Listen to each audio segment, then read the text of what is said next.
Well, hello everybody. Welcome to the show today. This is Comics News Today for the 29th of August.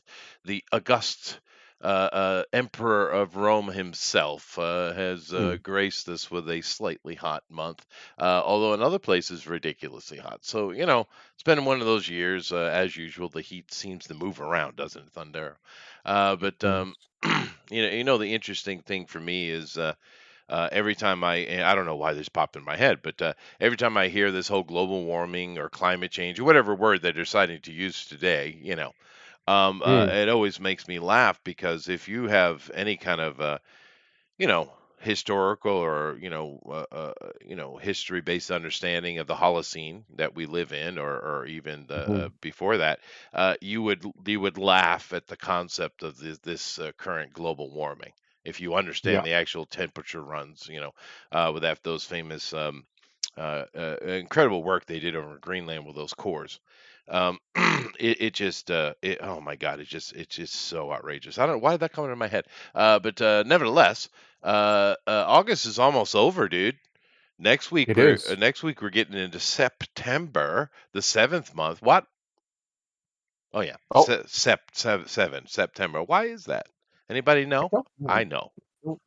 Well, I bet you know. That sounds like something Chester would know. Yeah. Yeah, I do. Well, because Sep is of course September, right? And of course October, as you all know, with octopus and things like that, means eight. Nove means nine, and dece or decade, right? 10, right?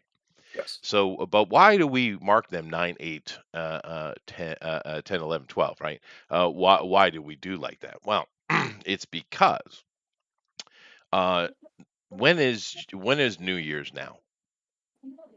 January 1st. 1-1. January 1st. And is that traditional, you think? No. No, no. Matter of fact, March is your standard New Year's for the vast, vast majority of human history. Mhm. And we went and changed that. And that's why it kind of got screwed up because making January the first month is a bit weird because the month of Janus actually was getting toward the end of the year. Coming into that winter, but that opening of spring and to be able to march the armies out, you see, that was the beginning of the new year. But not just in Rome, by the way. But of course, March is definitely a Roman word, right? Because traditionally our months were actually just numbered. Did you know that? Yeah. Yeah, that's how if you look at, like, the old Latin, old Roman stuff, that's pretty much all they did is they just numbered them. Yeah. And then they would have, like, I can't remember what they called them, but basically they were like eras, similar to how Japan does, that they would use to delineate each month. Hmm. Each sets of different time. Yep. And those months were usually spent, usually broken into 10 days.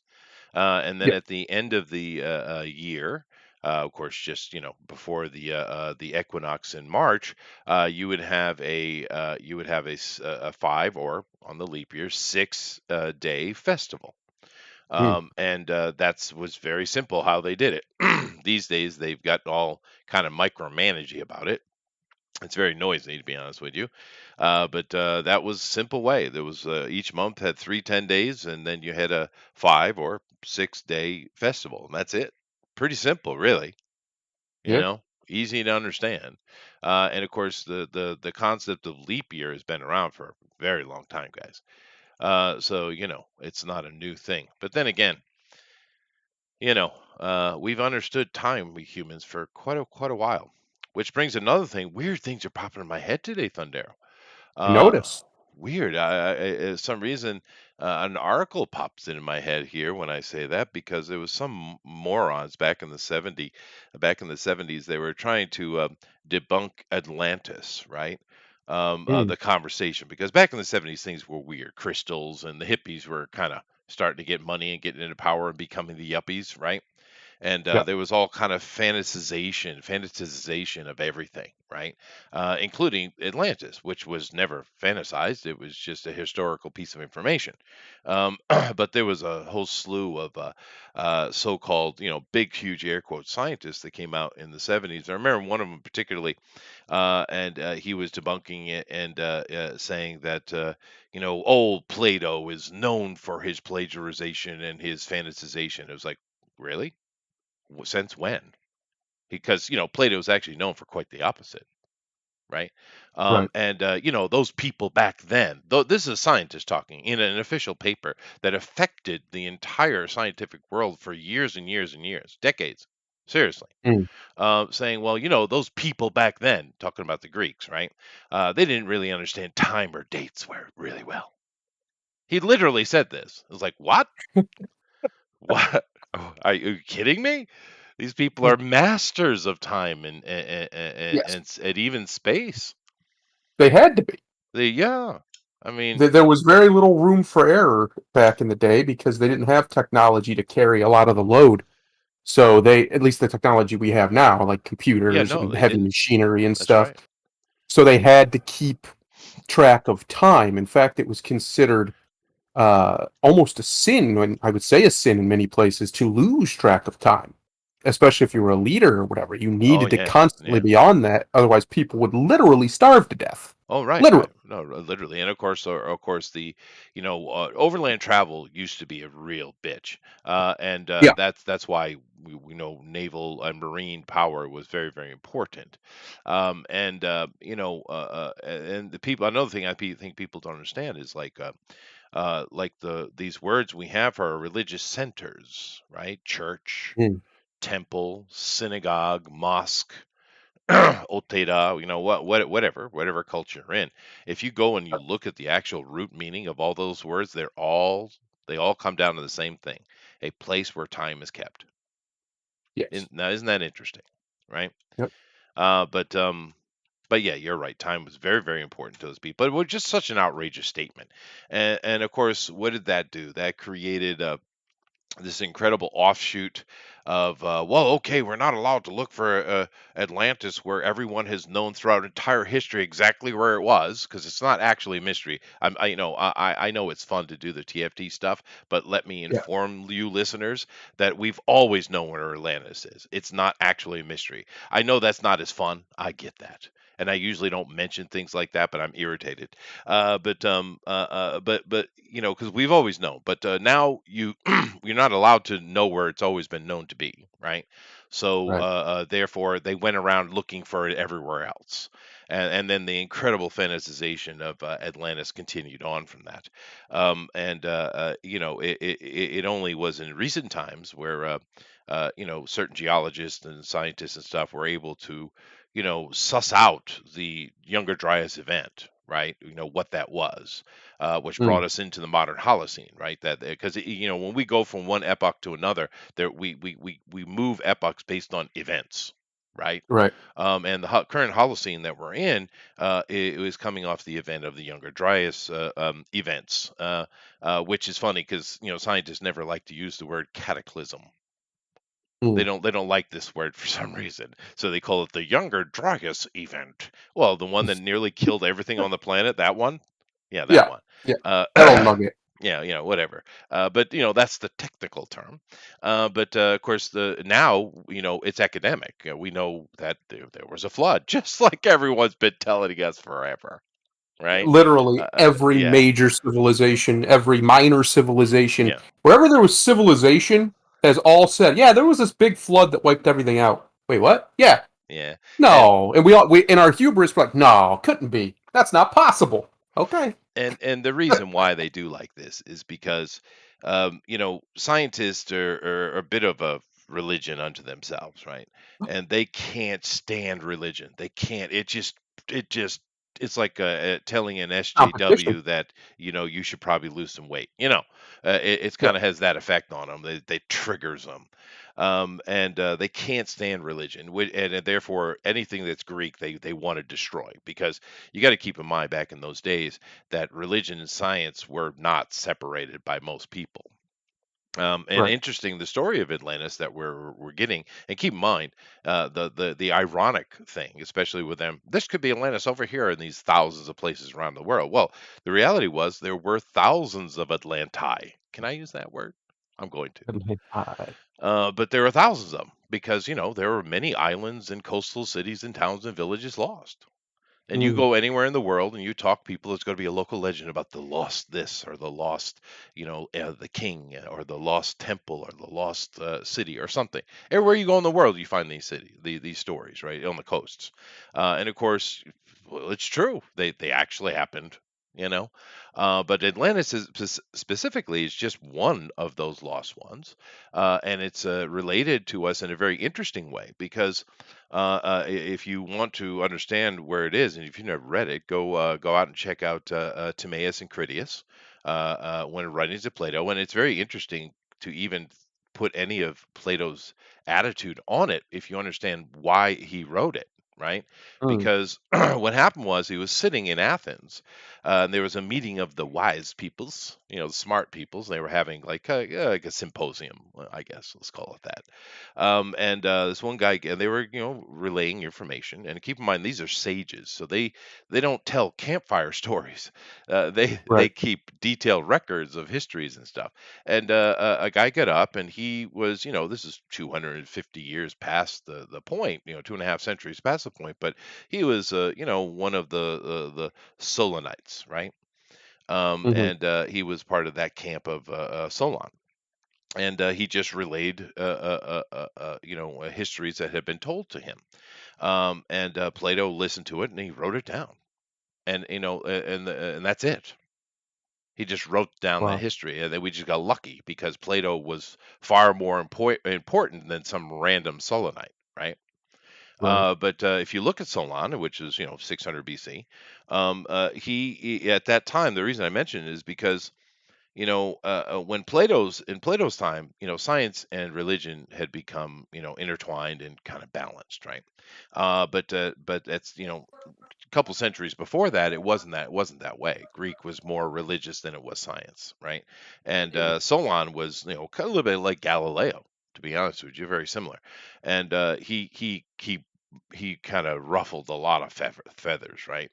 And Yeah. he basically just got sick of the Luddites, and he's fine. I'm going to exile myself, and he went to Egypt. Of course, Egypt has always been, at least back in those days, where there is no separation at all between religion and science, zero. Hmm. So he wanted to go be with people who thought like him. And keep in mind, Solon was one of the seven great sages of the age, which ain't saying that's not nothing, right? But anyway, Solon was down there and he spent 10 years there and became real good friends with a priest called Critias, which is a very Greek name. His name was probably Critiae or Critiae or something like that, right? In Hmm. the actual Commission. But became good friends. This was an old dude. He was either a high priest or he was like a librarian, I think, really. But this old dude just kind of took him to the registries at the library, and they would look at stories and just kind of let him rummage through it. And my God, dude, I would love to get into that room. That would be amazing. But anyway, and of course, this is one of the stories. He was kind of chastising Solon for his, the Greeks' young and naive understanding of the world, right? Yep. And he recounted an event that the Greeks knew very well about a disaster that had happened 9,000 years prior. And he said, "Well, that's only one of many. There's been many cataclysms, not just that one." But Hmm. he told the fate of one of the empires during that specific conflagration, which was, from their point of view, they saw it more as fire than water, even though it was both. And this is where the story of Atlantis comes from. It comes from Egypt, not Hmm. Greece, right? But I Interesting. mean, but the thing with it is, it's super clear, right? What does it say? It gives us a position of Atlantis, and it goes on in their stuff. And a lot of people are like, will make Atlantis. Oh, they had flying cars and all that kind of stuff. And it's like, where are you getting this from, Yeah, I right? don't know where they get that from It's either. very bizarre, right? I mean, I understand the fantasization, and that's fun, but I don't. It's weird. But this is what he describes. You go past the Pillars of Hercules, which we call the Strait of Gibraltar. Well, honestly, a lot of people still call it the Strait of Hercules. or the Pillars Hmm. of Hercule. They still call it that, right? But you go outside of that, and then there's a bunch of islands. Well, if I were to bring up a map right now, I could show you. Well, they're still there, right? Yeah. And then you go past that, and then there's another set of islands. And well, if I had a map up, I could show you that they're still there. They're called the Azores, right? Right. And then beyond that was what they call the true ocean, because there were a lot more. The ocean level was certainly way lower, right? And there were a lot more islands on the east side of the Atlantic than the west, so they call that the true ocean. And then a continent beyond that. Well, we kind of live in them, called America. And Right. there's another little cue that people are like, well, the ancient people knew nothing of the Americas, really. That this Egyptian priest just mentions it offhand. Has nothing to do with the story, by the way. He just Yeah. mentions it offhand as well. We have these islands, the middle islands, and then that continent beyond, right? Yeah, okay. Well, that middle island that was one time was much bigger, and was called Atlantis, or it was the Hmm. capital of Atlantis. And actually, he said that Atlantis had 10 kingdoms. That was just the center of power, and Right. two of those kingdoms was the ancient Hellene or Athens, which was way before the time of that Greece, and also it was like 1,000 years after they had founded themselves that they founded us, meaning Egypt, right? So, and Hmm. then they go on and explain who these people are, and basically what they're recounting is that, well, they had all the technology everyone else in the world did, and I could get into a long dissertation of why that is, but they just did it better than everyone else, particularly sailing. They were better than everybody else in that. They were better in metalworking than everyone else was. And kind of a shocker for you. I don't know if you know this, Sundara, but if you look at the Huites, we Yeah. still are. We Yeah. still are the best navigators. We've always been so. We still are the best metal workers, and we've always been so. And we also mention them particularly as being great farmers. And who are the greatest farmers in the world? Oh yeah, the The white, the the the white, evil white the men Hawaiians. Yes, that I mean feed the whole world. Yeah. but it's very ironic that we're still that. We haven't changed. And I don't want to get into a long dissertation here. I should have known TFT if I had thought about it beforehand. You just But went on a ramble. You well, went on a bit of a ramble. it irritates me because I do love the fantasy stuff too. You guys know I do. I love going on tangents and conspiracy theories. They're fun. They're entertaining. But Yes. and I've certainly, I'm sure, on this channel I've fantasized about Atlantis. But the reality is it's never been lost, guys. We always know exactly where it is. It's called the Azores, by the way. You could go visit it. It's there. Unfortunately, only the top of the mountains are open. But understand, if you go get yourself an oceanographic map, right, one that shows the topography of the oceans, and all around the Azores, you're going to see all those geos, or I'm sorry, let me use proper a term. Submarine mountains, underwater mountains. There we go. I'll use that word. Um, Look at the names of them. Just go take a look and see what they're called, and you'd be like, huh. It's not like anyone hasn't known. These things have been there for a long time. Even back in Mm-hmm. the 50s, when we had better sonar technology and we were able to gain core samples at much deeper depths, Mm-hmm. they were around because, one of the things that's always really been fascinating for the geologist is the mid Atlantic ridge, right? And if you go look at the map, you'll see in the Atlantic there's kind of this snaking ridge right in the middle, and it's always fascinated geologists. So they're always kind of messing with that, and testing with it, and they were testing with it around the Azores, right? They were just doing around there, and they found very different information because if you take a core out of the ocean, well, what you're going to find is you're going to get a layer of silt. Of course, that's just the kind of the gunk on the bottom. And then you're going to get a layer of clay, and that's just made up of all that kind of planktonites and all those kind of other little microscopic marine animals, just creating this bed of clay over long periods of time. And then underneath that, you're going to start getting various substrata. And of course, they found their silt, they found their clay as usual, but it was a pretty thin layer of clay comparatively to what they were expecting. But underneath that, they started finding other stuff that was a bit shocking. Beach sand, nuts, seeds, charcoal, things that only happen subaerially or above the ocean, right? So and this wasn't just one little event. This was over like 2 decades of research with many, many research teams. Because when they first saw it, they're like, "What?" So more teams came out to investigate it, to cooperate. And of course, all you go take it. You could do it today. Go take a core around the Azores. We're talking like a mile down, right, mile and a half down, and you're going to find sand and nuts and seeds and you know stuff like that, because Civilization. well, yeah, because they used to be above the water, right? And you'll Right. say, well, Chester, that's very we only had 400 feet of water rise, Chester. Thank you. I guess I would have to bring in the understandings of isostatic rebound and eustatic load for you to Mm, understand that. And if you want to understand why the Atlantic Ocean's base, the foundation of it's so much lower, you can go study that. And like I said, just do a search for isostatic rebound and U with an E, spelled EU with a E, eustatic load.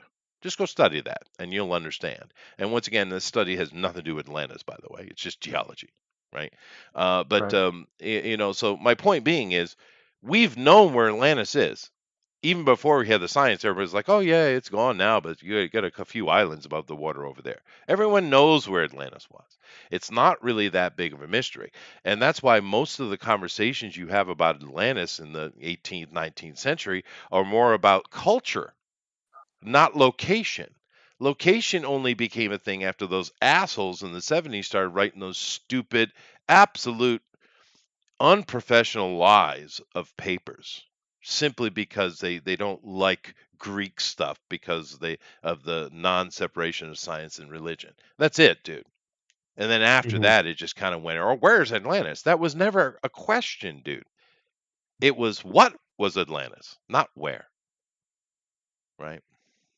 Yes. I'm going to blame you for this. This is definitely your I fault. sure it is. Yeah, has to be. I Jesus. don't even know how we got here, to be honest with you. I don't either. My brain was going weird stuff. And what was it? Someone, journalists lying. Yeah, they do and that and often. then that those papers that came out from the scientists of the 70s triggered me particularly. I wonder why I was thinking of that. Huh. Oh, I genuinely don't know. I don't know. Yeah. But I mean, just there you go, a little excerpt, a little mini TFT. I go, it's not even a TFT, but the kind of nonsense and well, I guess it does lie into what we are having to deal with these days because it's this constant barrage of lie, right? Yeah. The manipulation of society through lie and so-called authority, right? Because I mean, I don't know if people understand the absolute dramatic threat effect of and I'd say particularly there were three particular papers that were the most effective, but they changed the course of any kind of Atlantean research. They changed the course of it historically with Hmm. those papers, and it's the same kind of nonsense we see today. But whereas do we really need to know everything about Atlantis? Not really. It's a historical thing. It's useful, but it's not that important. Whereas today they changed the course of important shit. Yes. There you go. Yeah. No, it's a serious problem. I don't know necessarily what the solution is. I have some ideas, but I do know that the institutionalized lying is, well, it's a death knell for every civilization that's ever been a part of it. So Yeah. we'll No, it see is. if ours can survive it. It is troublesome. But yeah, no, Roger. I'm sure. I don't know what this site is, but maybe they do. But yeah, no. I mean, just as far as an interesting geological study, Roger, go check out isostatic rebound and eustatic load. Just research it in Google, and I'm sure you'll find paper after paper. You might even want to go there. I don't know if you guys know this, but there's this place called Google Sage, or no, Google Scholar. I think it's called Google Scholar, and on there are, well, some of it you have to pay for, but there's a good chunk of it it's free, and it's just a collection of scientific papers. You can go read stuff. You do a Yeah, Google search. Scholar is actually awesome. It's an awesome resource. The fact that it exists and yet there's still so many people who are just ignorant about very basic things Yeah, is terrifying. Because we used to say, I remember growing up, we used to say that one of the biggest problems is the lack of access to information and things like this. That's why the world's so stupid.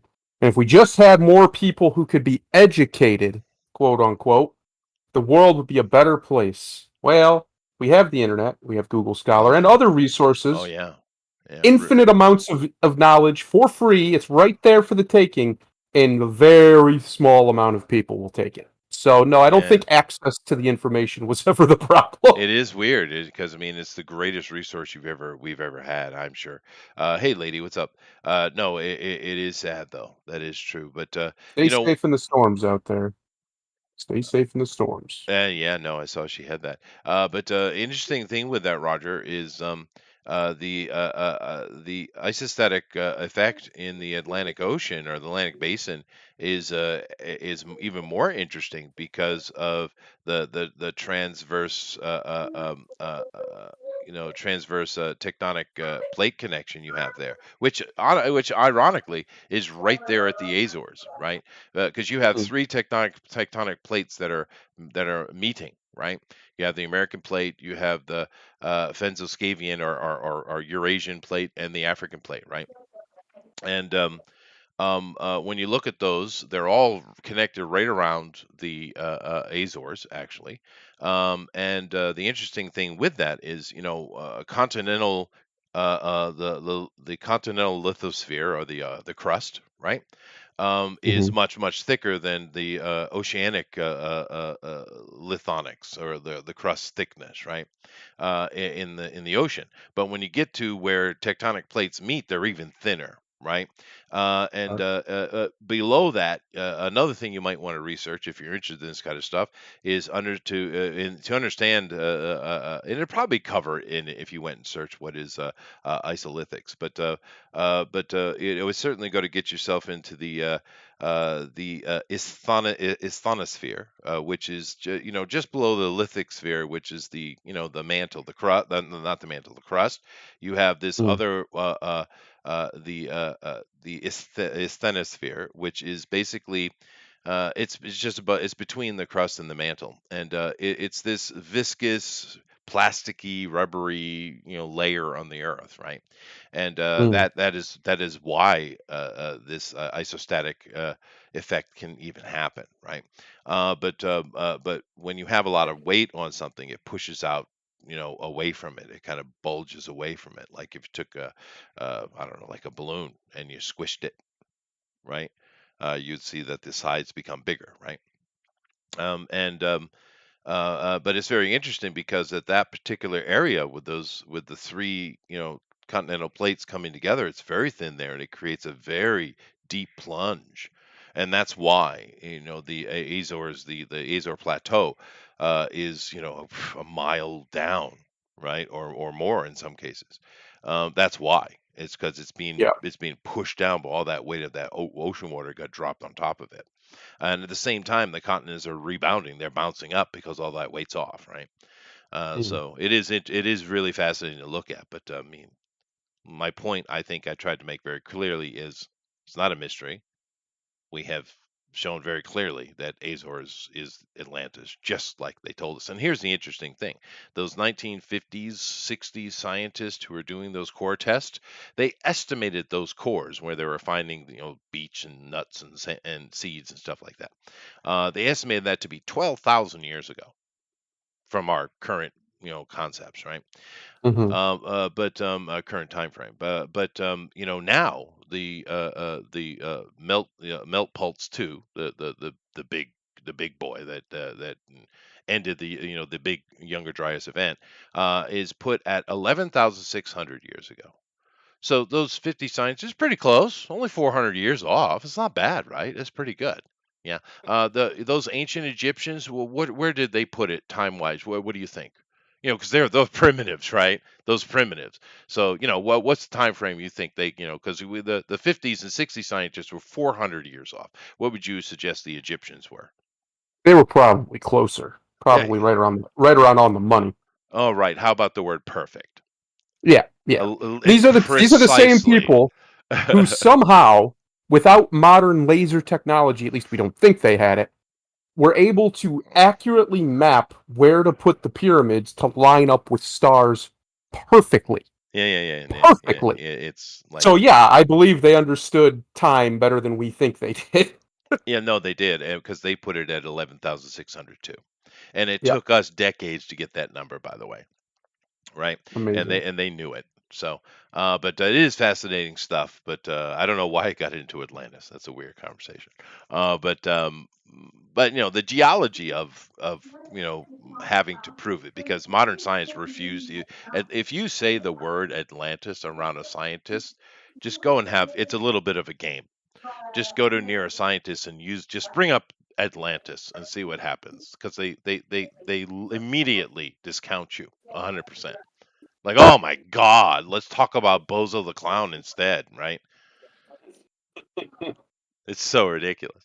And it has caused a lot of very famous geologists and archaeologists to have to go to great lengths to show, well, look, this is already known, but here you go. Here's the science piled upon you, right?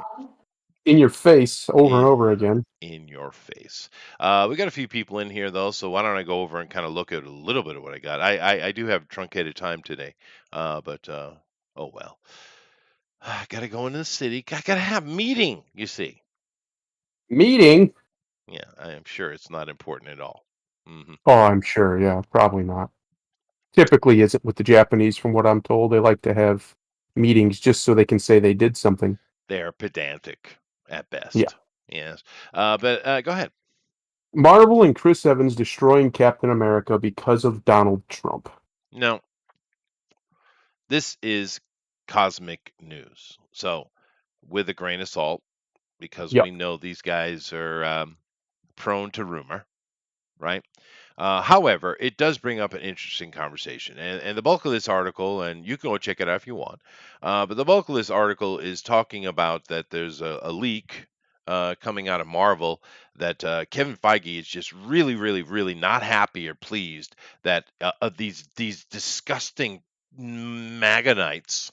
Like Captain America, and he wants to set it right, and he wants to bring back. He's going to bring back Chris Evans. It's supposed to be done, right? But he's going to bring it back with Falcon. And by the way, Falcon sells better than Captain American toys. By the way, and we're going to set it straight, and we're going to make Cap here not an American, not pro-American, not conservative. We're going to show him. That's the gist of this article. Okay. But whether it be true or not, it sounds like something we get out of Disney. To be fair, right? Yes. But I thought it'd be more of an interesting conversation to talk about what is Captain America. Who is he? I like What? it. How does he I like it. think? Right? And one of the things about Captain America is his character has always been made rather rigid, right? And most humans are not that rigid, to be fair, right? And one of the things that worked so well about the original Civil War was the concept of order versus justice, right? Because they are quite different. And Captain America is, of course, he's an American. He is extremely patriotic, obviously, but he is all about the rule of law. He's an order-based character, and they Yeah. always kept him very stringently that, because he's supposed to be. These things are supposed to be concepts, right? And his concept is the law and order, the order guy, right? And Mm, now in real life, most people are a little bit more nuanced than that, right? But it's a mhm. comic book character, right? And Tony Stark has always been more about justice and avengement, ironically, right? Yes. That was an inside comic book joke, but you know what I mean? Yeah, So absolutely. yeah, Um, I don't know if I would even I wouldn't. The fact that these people think Captain America is conservative is ridiculous. It's because they've abandoned all shreds of patriotism that they would say that. If anything, especially his newest iteration in the movies, he's far more libertarian than he is anything else. I'd say he's It always was been it rather libertarian, to be honest with you. Yeah, he's classical liberal. Like he just is. That's what this country's supposed to be. That's what it was founded on, whether anyone likes it or not. That's just the truth of the matter. The your original question, what is or who is Captain America? What is he? Um, I think that surprisingly, it was Winter Soldier, the movie Winter Soldier, that nailed him perfectly when he stands up to Nick Fury about the helicarriers and their ability to basically just become totalitarian weapons. Yeah. And he says, "This isn't freedom. This is fear." And yes, thank you. Exactly. That's what Captain America is. He understands why, and he was right. But anybody who thinks that he was wrong in Endgame just because they lost, or in Infinity War because they lost to Thanos, that wasn't the point. Well, maybe that was the point they were trying to make at the time, but the point is it's worth losing. Sometimes it's worth losing to do the right thing, and that's one of the principles he believes in. He would rather lose with valor than to be a coward and win. And Tony's not like that. Tony will do anything to win. Yeah, no, that's true. At least, That's and they do a good job in the comics. Fair enough in the movie of displaying yeah, that. Yeah. yeah. Yeah. And that's why I think trying to we're gonna own the conservative. If that's true, which, like you said, grain of salt. But if it's true, I don't believe it wouldn't be true. There's nothing about Feige that tells me he wouldn't think that way. But it's just so misguided, and it completely misses the point of Captain America. It completely misses the point of who Steve Rogers is as a person. Hmm. He's not petty or vindictive or spiteful, ever, and that's why he is who he is. Yeah. So to do this, if they actually did plan on doing this with his predecessor, or his not his predecessor, but his protege, uh, that would be a massive betrayal of the spirit of the character, Well, and they it's one kind of the of reasons already why. did that, to be fair. Yes, it's one of the reasons why Sam's Captain America run has been a failure, even in the comic books, because they did make him a little bit petty and spiteful. It did Well, come across as it's our time now bullshit, instead of just what it should have been, a celebration of the fact that he has taken Steve's place because Steve is gone or whatever. A celebration is what it should have came off as, more of yeah. a passing of the torch, a taking up of the cross, if you will. And instead, it just was nothing more than, or not nothing more. That's not fair, but not. It was a lot more spite and venom than it Well, needed to be. it's anti-American. And Yes, that's the second part of the point here. Is Captain America a patriotic American? Well, it's in the fucking name, right? The thing, they clearly don't like America and they want to be anti-America, and they're clearly going to take him and make him more anti-American, and it's like literally misses the point completely. He is Captain America, right, right? right, And this is a little bit of the modern ideology that does baffle me slightly. The fact that they're so anti-America, they hate America, and it's like, right, well, this is your country. You're born into it. If there's something happening that you don't like, activism and rebellion is encouraged in our country, particularly legal even. illegal even. But it's still and I think this comes down to with something we were talking about earlier, duty. When Yeah, you're born inside a country, you have a responsibility to that country, right? that's right. Like I could say this with the young men and women, right? As a young man and women, particularly more of the women seem to be the problem at this particular point in history. But you have a responsibility to get married, have kids, and produce the next generation. It's part of your responsibility to that country that protects you, allows you to go out and have freedom to move around, to make choices, to choose any Yeah, kind of study or understanding or career that you want. That freedom is not free, brother correct. and sister. You have a responsibility, and part of the responsibility to that country is not only to defend it, but also to correct it. Possibly, I don't have a problem with activism, but also to reproduce for it.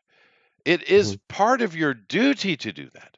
And it's very clear that the young generation does not think this way at all. They have Or at the no very least, you shouldn't do anything to hinder the reproduction within it. Meaning you should be, even if you're not somebody who has children, let's say you can't, or you're like me and my wife, we just, basically the real reason we don't is because I know I won't be a good father, and I refuse to do that because I had a bad father. So I think there has to be a reason other than selfish pursuits.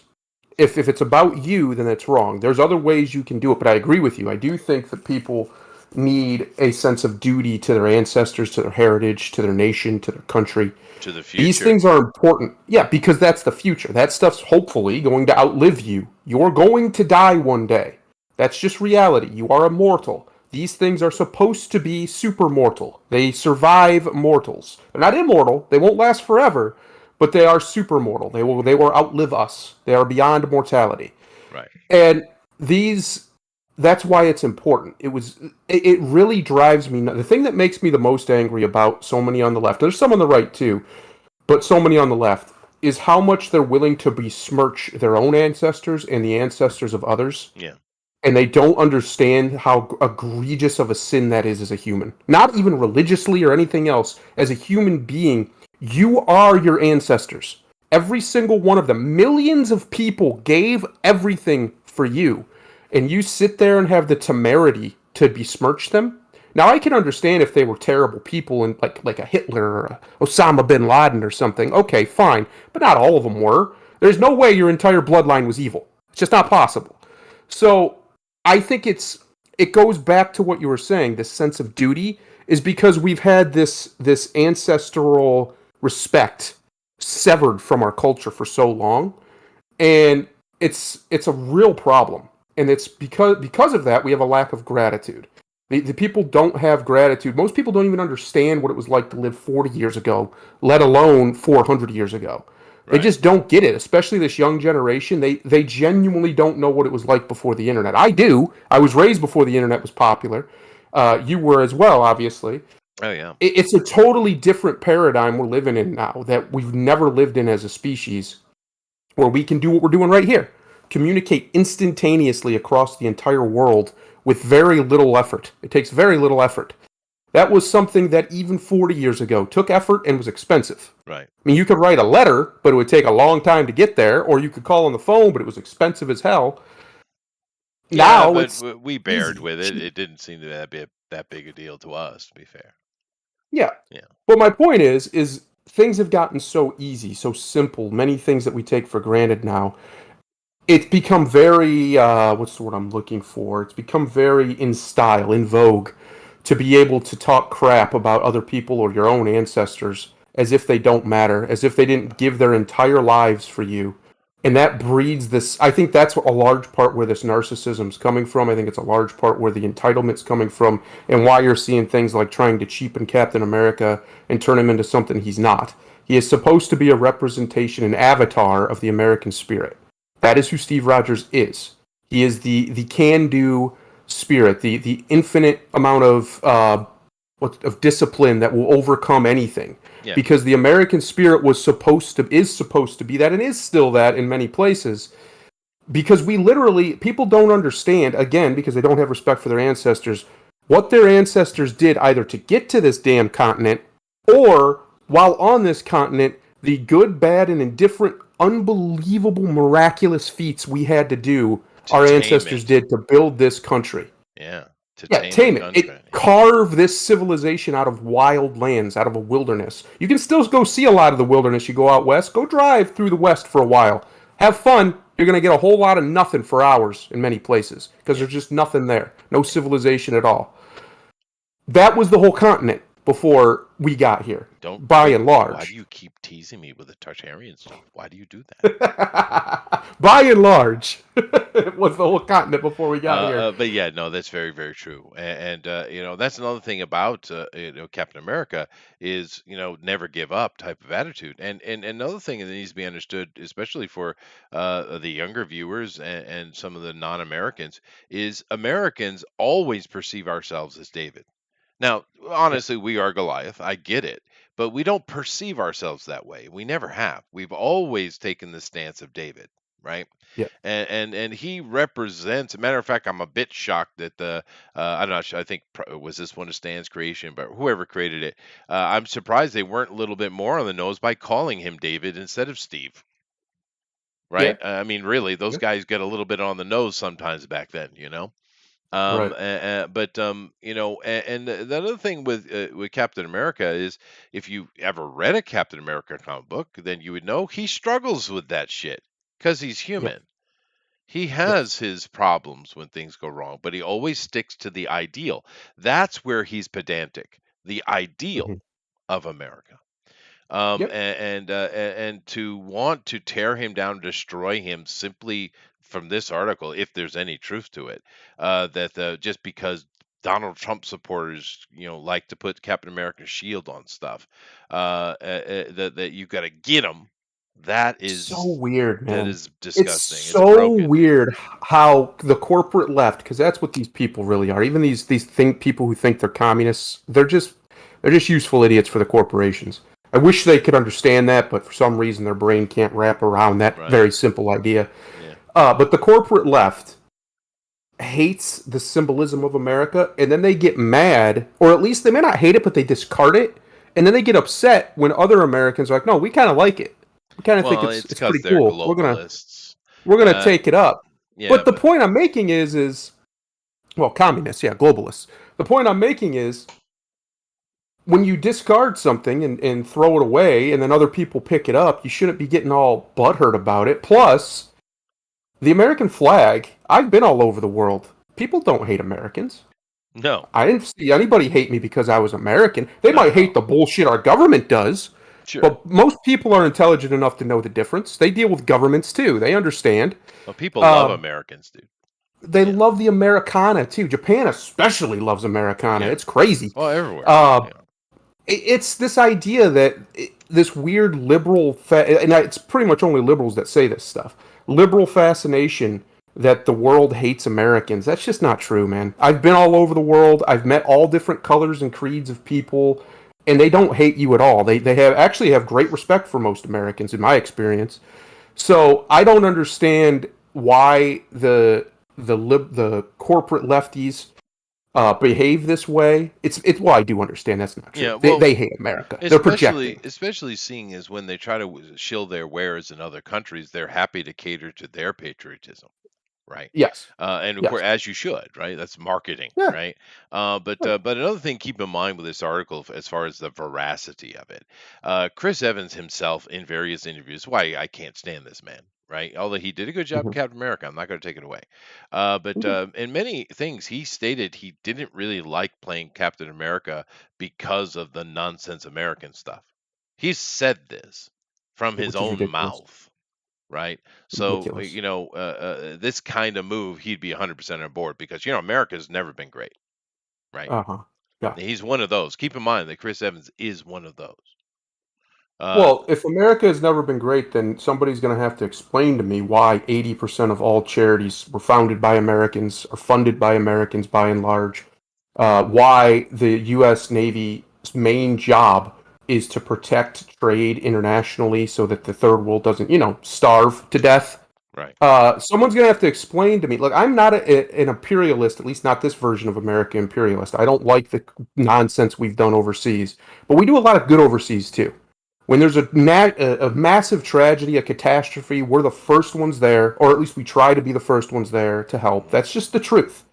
And you can pick and choose which parts of America you like because some things you can't control. I can't stop my government from starting proxy wars in the Middle East. Apparently, we've been trying for 20 years and nothing seems to stop it. They always find a way. Yeah. So, but what I can do is praise my country when my countrymen do amazing things. Pretty much every major scientific breakthrough of the last 100 years or so has been done by an American. I think it's like 80% of them. Yeah. It's It's pretty high. ridiculous. It's ridiculous to say that America's never been great. Under what metric? Because they weren't always great to one group of people or two groups of people. Okay, that was stupid, but we fixed that by and large. So what are we whining about now? Yeah.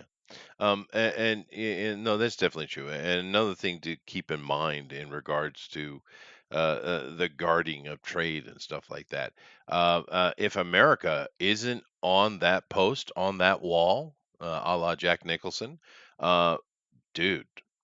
The funny thing about Yeah. that movie that I always take away from it, although Tom Cruise got his victory, right, Yes. in the courtroom, in reality, Jack Nicholson's character, Colonel whatever, he's actually right.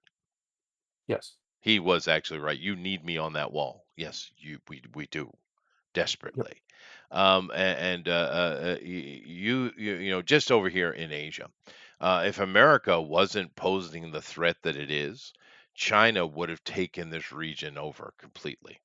Yep. Understand that down in Malaysia, Indonesia, there's a strait that allows you to quickly go into the Indian Ocean. Otherwise, you got to go all the way around Australia. It's quite a bitch, Hmm. right? So you have to go Hmm. through that strait, but that strait is very easily manipulated, right? It's easy to shut Hmm. it down and control it with a few ships, right? It's a strait. It's literally pretty narrow, and the Chinese have been trying to bully their way into controlling that for quite a while, right? And they do all Hmm. kind of things to try to bully their way into controlling it. And the only reason they don't control it is because of us, Yes. right? And understand, if they took complete control of that, they own Asia. It's that Yep. simple. It's weird how historically sometimes a single key geographic location can change everything. Right. And in this case, it is true. That strait, I can't remember the name of it offhand, but that strait is so geographically important. And the Americans don't control it, right?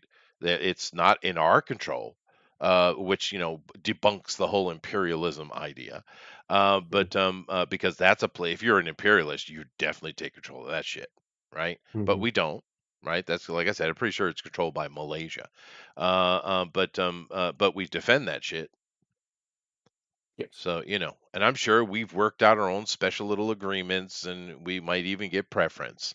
Fine. That's once again, that's negotiations, but we don't control it, but we protect it. And This is very, very important. And there are many locations like that around the world. The Persian Gulf, the Suez Yes. Canal, right? These are, Panama Canal even, but to be fair, that's a quite a different conversation. But yeah, no, it's true. But This The hate, worst part about it is, the worst part about it for me is America doesn't have to do these things. That's the truth. We no, are one of the only countries in the world that if we wanted to be, we could be completely autonomous. We could close up our borders entirely and we'd be fine. Or at least we could even just close up this hemisphere entirely and we'd be fine. There'd right, be and no one who could challenge us if we wanted to. We don't have to do these things. There's a lot of reasons why geopolitically we do them, but one of them is simply because I do think the American people want us to. The yeah, we are American people David, want the Navy to do that. Yeah, right, they want that protectors and out there. and to be fair, this is one of the things that I was a bit on the fence with Trump about because Trump is that mentality, dude. We need to take care of America. We're going to shut it all down. I mean, that's what Hmm. he's kind of going for, and I understand why economically. I get Yep. it. But we do have greater responsibilities than just our own borders. I mean, unfortunately, because we have in some ways demanded that responsibility, but we also kind of did it to ourselves because it's another thing I've mentioned before that no one ever thanks us for. Keep in mind that after World War II, America rebuilt the world. What was that Yep. act? What was that act that came through that put all that money and resources to do that? I can't remember what it was You know what I called, mean, but though. we're There still is paying very, for it. we still are, but it was very specific thing. But Yep. we did that, and in doing so, we took responsibility for what we managed, right? Right. It was the right thing to do. But it I think was, Trump's biggest thing was was what you said, the lack of gratitude, the lack of respect from a lot of the world. It wasn't so much that he wanted to end NATO. I want to end NATO, but that's just because I think it's obsolete. Um, it was that he wanted them to pay, right? They agreed to pay X amount, and they weren't paying their fair share. And I right. think that's perfectly reasonable. Yeah, I that think I get it's that. Yeah, what we should be doing, and what we should. I agreed with him too that Japan needs to be allowed, permitted to defend itself. It needs an increase in its military capabilities, and probably does need nuclear deterrence. There's just too many nukes around it now. It needs something to protect it. But back to Captain America, even if you disagree with a lot of what America stands for, or at least what it used to stand for, the idea of personal liberty and things like this, to say that America was never great is to besmirch the living Americans and the dead Americans who have literally killed themselves to defend the world, not only for the world's freedom, the human liberty, but just to go help people. Like I said, America is responsible for nearly all charities, or a big majority of them, a big preponderance of them are American or funded almost exclusively by Americans, just normal Americans, not rich Americans, some rich Americans, but just normal Americans are incredibly charitable people, probably the most charitable people on earth. I think that's accurate if I remember correctly. So when you're besmirching America as a whole, you're besmirching them too. You're Yeah, throwing dirt in of their course eye they too. are. Yeah, it is And the that's Marshall Plan, messed up. Lorenzo. Thank you. Yes. Yeah, the Marshall Plan, and that's just messed up. There's no reason that should stand, and there's no reason to take a avatar, a icon of America, Captain America, and Superman. By the way, he is an American icon, not a world icon, um, and turn them into something they're not, just to score some cheap political points that in probably 5 years nobody's going to care about anyway. Yeah. Like remember the and it pissed me off at the time, pissed everybody off, rightfully so, when they turned Cap into a Nazi, Yeah, the no, Hydra Cap. and of course Lorenzo made mention that, and that's what's going Yep, to happen here. That's what they're talking about. They're doing the secret war thing. So he's yep, either going to be a Skrull or he's going to be a Hydra agent. That's yep. that's what they're going to do. The thing that pissed everybody off is, of course, that's what they're going to do. But with the Marshall Plan in particular, Lorenzo, keep in mind that the initial expenditure on that was $13 billion in 1948. Yeah, Now, it's that's obscene. trillions of dollars, right? In modern Yeah, term, real, actual, real cash, by the way. Not this fake ass digital moving money around shit they do today, right? Because keep right. in mind that's well before Nixon. It took us 100% off the gold standard and all that kind of stuff, right? Now, I Yeah, understand the argument of 1913. I don't want to get into that conversation, but that was a ridiculous amount of money we put in, and we did it with boots on the ground as well, right? yeah, It wasn't just, oh, give some money to some person, which is really because we could have another conversation about charity and how it can be abused, right? But yes, and we understood that, and that's why we didn't just give money to people. We put our people on the ground to spend and build the money, right. and boots on the ground, literally.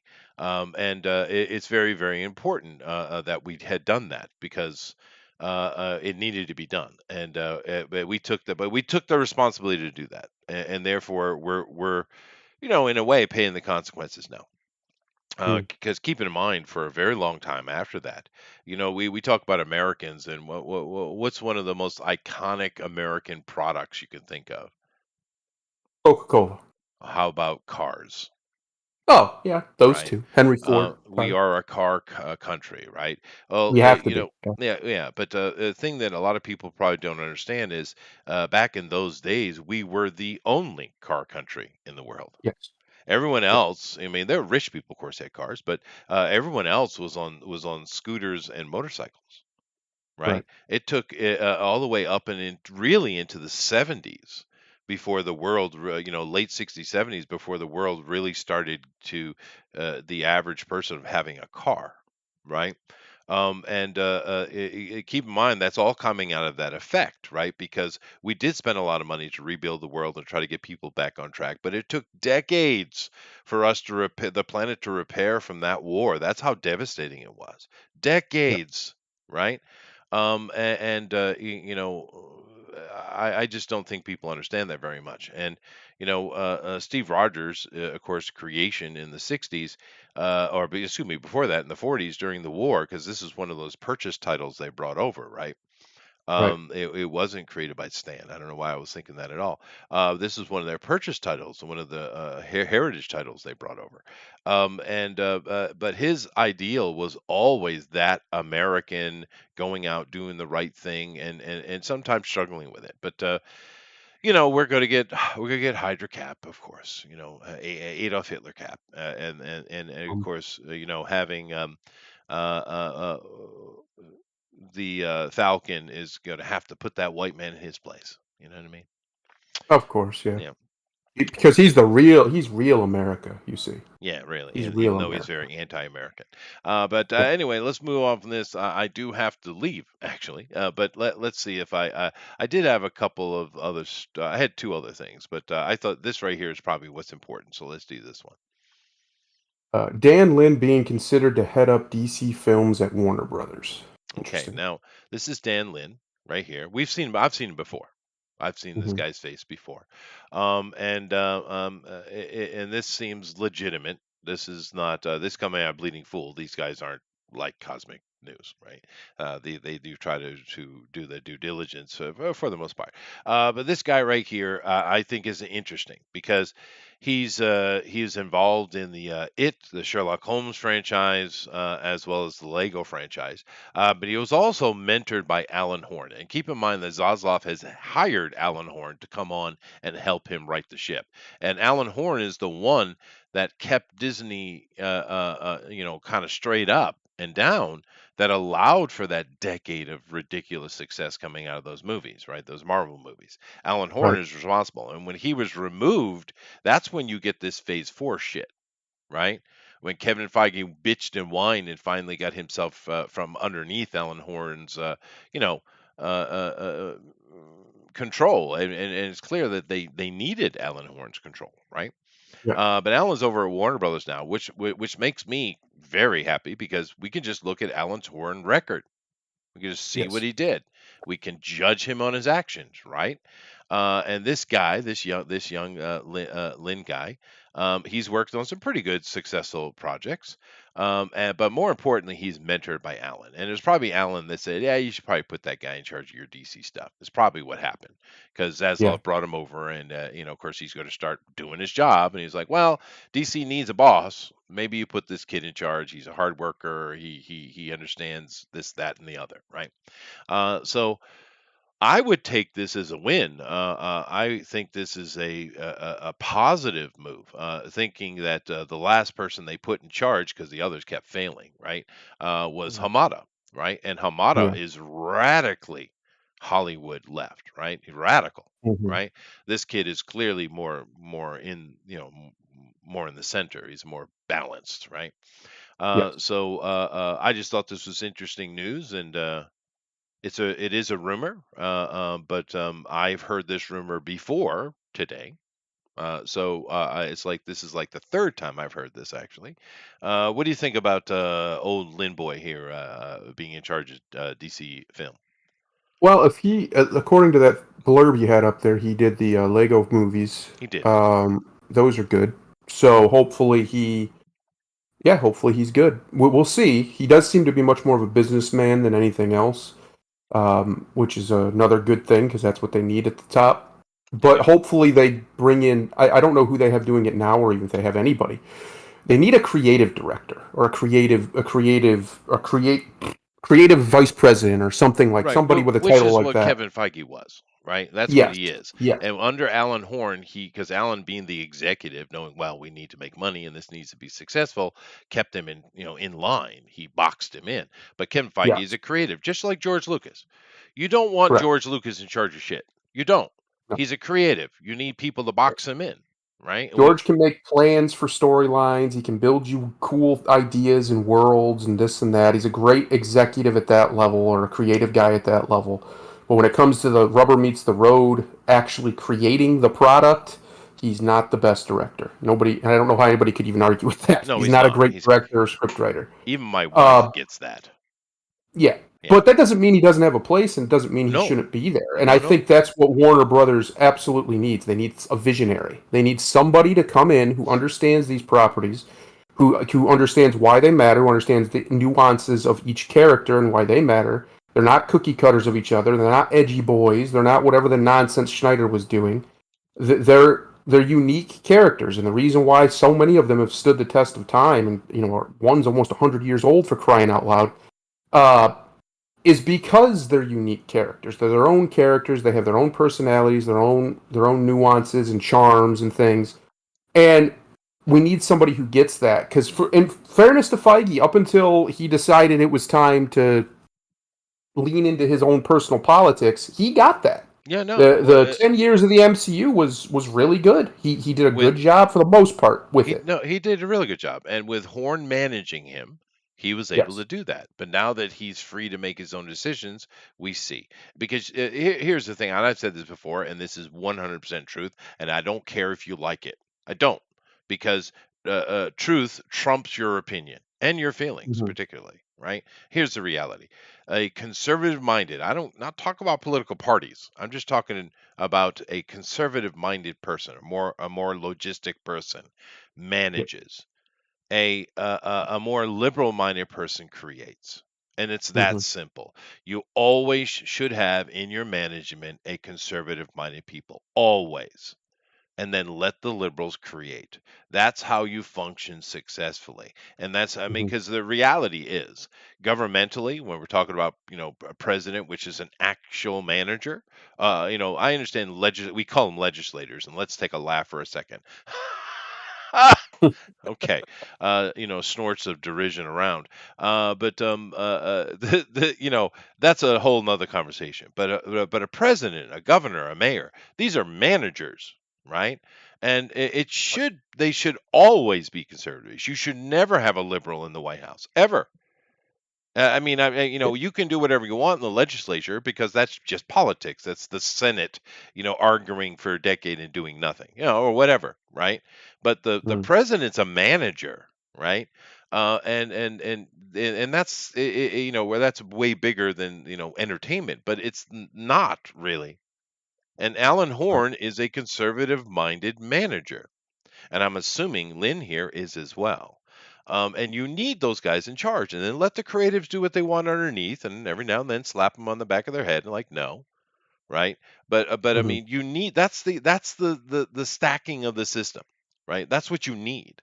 Warner Brother, one of the best things I heard out of Zaslav, because we talk about a lot what he's been doing. We're very, very cautious, trepidatious when he first came out. Don't you remember? Yep.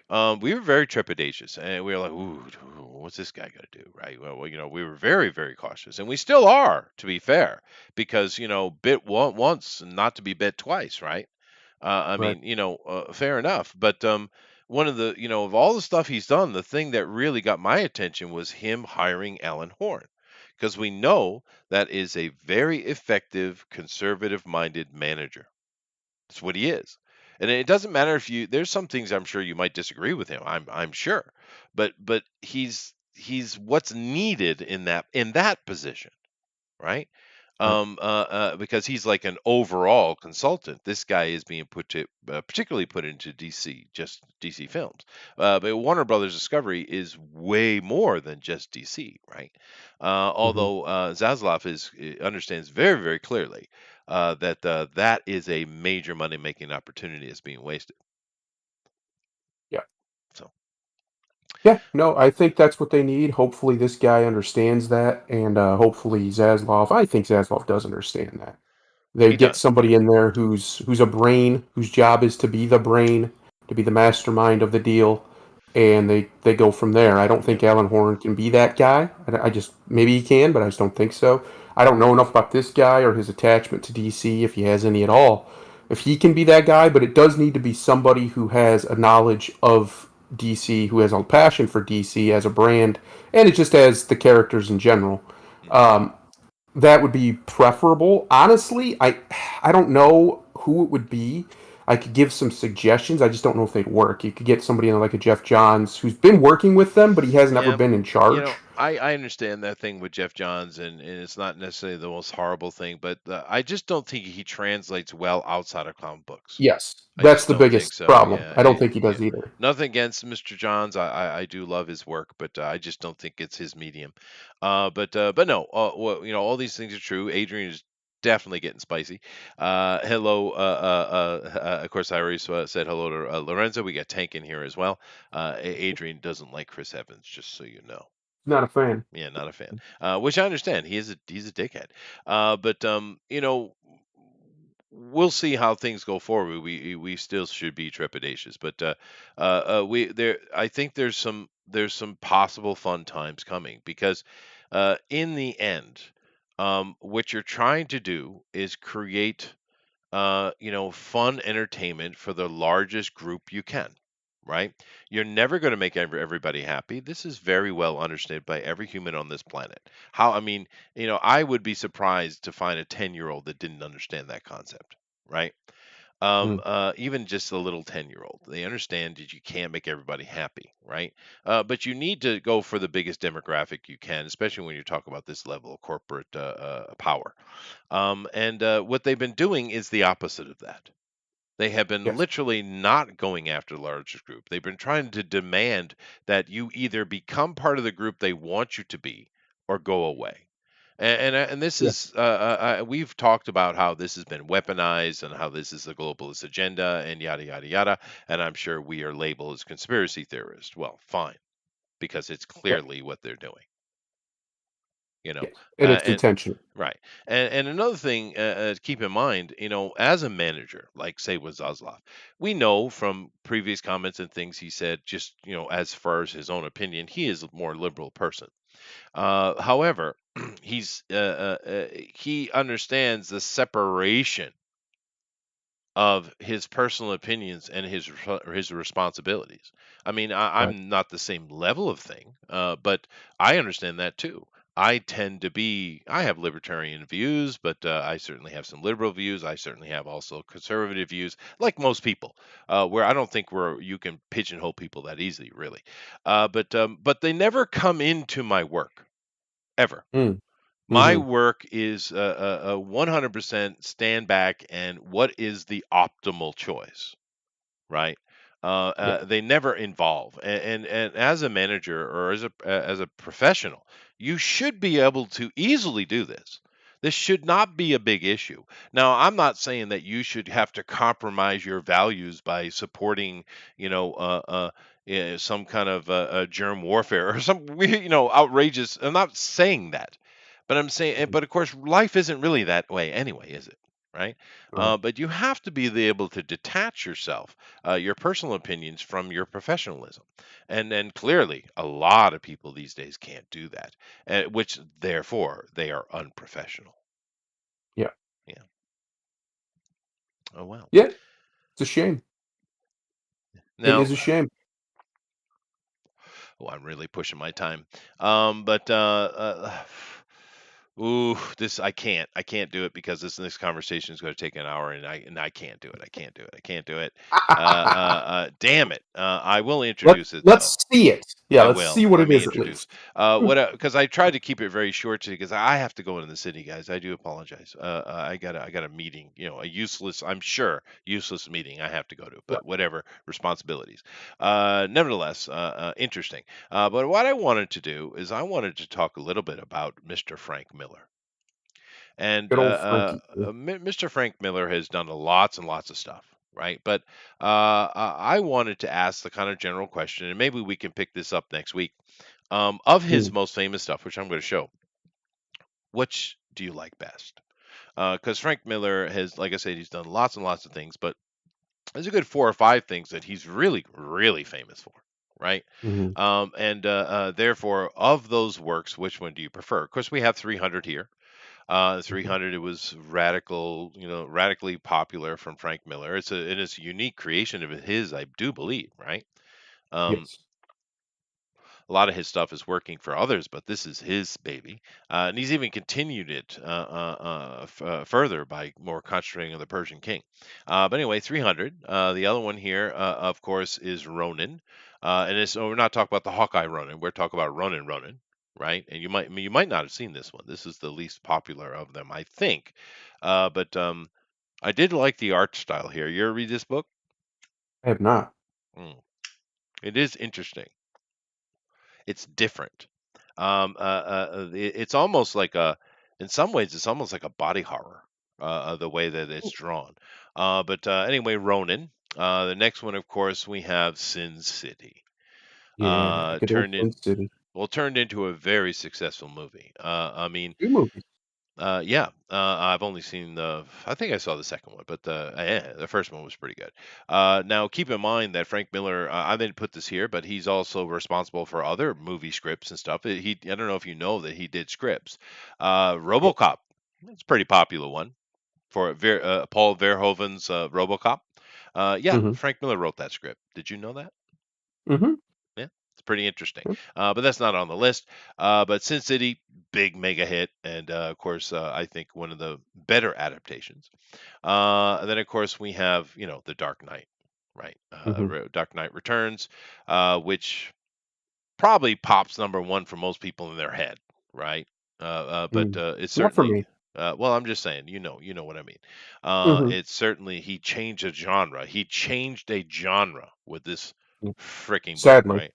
but yes, he Well, did. yes, yes, I understand that. And then, of course, last Daredevil Reborn, of course, Yeah. which I think I'm not gonna. This is not a slap at all, but I think a lot of the real comic book guys, this is their favorite. I think, Probably, yeah. yeah, because he did such a wonderful job with Daredevil, and I've been Hmm. reading Daredevil since I was little, since the mid '70s. Literally, I've been reading Daredevil, and I absolutely adore this run he did with Daredevil Reborn. But anyway, so you got Daredevil, you got Batman, you got Sin City, you got Ronin, and you have 300. So maybe next week we'll pick it up and talk a little bit more about Mr. Frank Miller. Sure. Sounds good. He is influential. I just wish more people would stop trying to be him. Yeah. No, that is true, Camp Canada. I didn't put the 2 on. I do apologize. RoboCop 2. I do apologize. Yes. But yeah, Frank Miller is he's often talked about, sometimes maligned.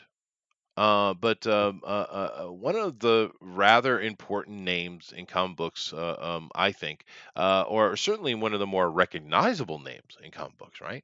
I mean, if we go and ask the average person on the street who they gonna know, everyone knows Stan Lee. He's an icon. But Frank Miller are probably popping people's head. Maybe Alan Moore, maybe.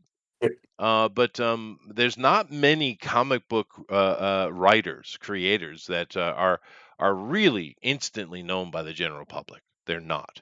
But Frank No. Miller's one of them.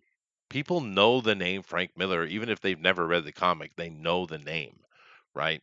Right. He's nowhere near Stan Lee, but then again, who is? I mean, he's That's a lot of literally. that thanks to the movies too. He had Yeah, that that I run think there so. I think so. for Yeah. 10 years or whatever, where they just kept making his stuff into movies. They did, Um, and his involvement with other movies. Maybe the other one I see. I can't even remember the guy's name. That's why I didn't mention. But the guy who did Hellboy.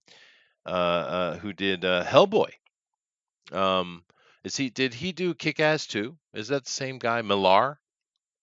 I believe so. Yes. Yeah, Yeah, he did. yeah. Yeah, Millard. Yeah, yeah. Maybe that's a name people would recognize. But if you go ask the average person on the street, name a comic book person. They're just Uh, gonna say Stan Lee. Stan Lee, right? That's about Yeah. it, right? So And in fairness, that's who they should know. He was the face of the entire industry for 60 years. yeah, That's who they should know if he did his job, and he did his job very well. yeah, I agree, Adrian. It's probably just Stan. But if you get some Mignola, thank you, Brett. Mignola did Hellboy. Thank you, thank you. Yeah, yeah, yeah, yeah. Maybe because that comic book it did cross boundaries. That comic book for some reason, I don't know why. And the BPRD, because I saw people who never read any comic book ever, and they knew Hellboy comic. I don't know why, but Mignola, thank you. Uh, Magnolia. yeah, Millar did kick ass. No, you're right. Yeah, thank you for the correction. But I do have to run, guys. I gotta go. I'm going to be late. Get out of here, My dog Chester. is Don't. looking at me. He even He even knows. said, Yeah. "Jeez." So take us out of here, dude. Very simple one. Master is not the one who completes his training. The master is the one who never stops. It's true. That is very, very true. And you should take that all to heart. I personally think. Anyway, later.